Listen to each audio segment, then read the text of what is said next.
Hello. Today I'm going to talk a little bit about Katana's integration with QuickBooks Online.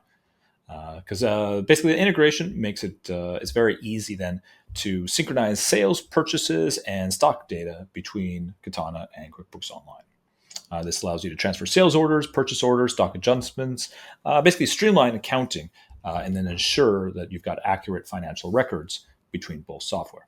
Now, I'm not going to go into the specifics of this integration. I'll use that for other videos. I'm just going to talk a little bit about finding the integration, which you can do by just heading over to this puzzle piece icon, which takes you to the integration marketplace. Then you just go ahead, you look for QuickBooks Online. You can see it here because I've already connected. But if you haven't connected yet, you'll see a little connect button. You'll press that.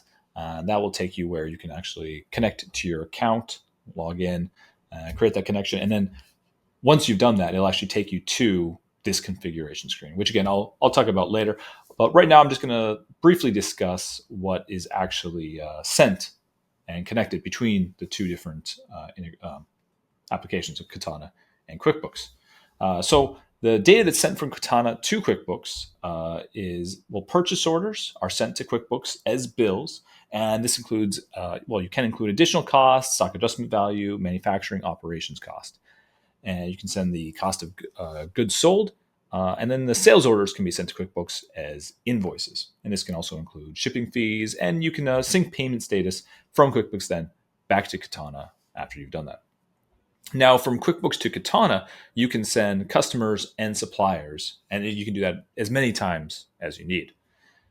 We also match data between Katana and QuickBooks.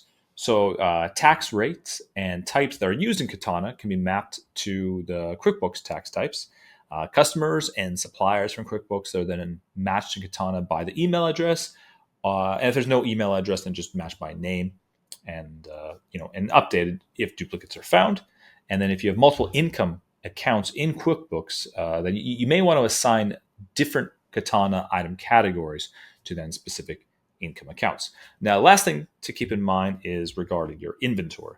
Since Katana tracks inventory and will sync this value to QuickBooks, it's important that products in QuickBooks are non-inventory items, just so you can avoid any sort of duplication.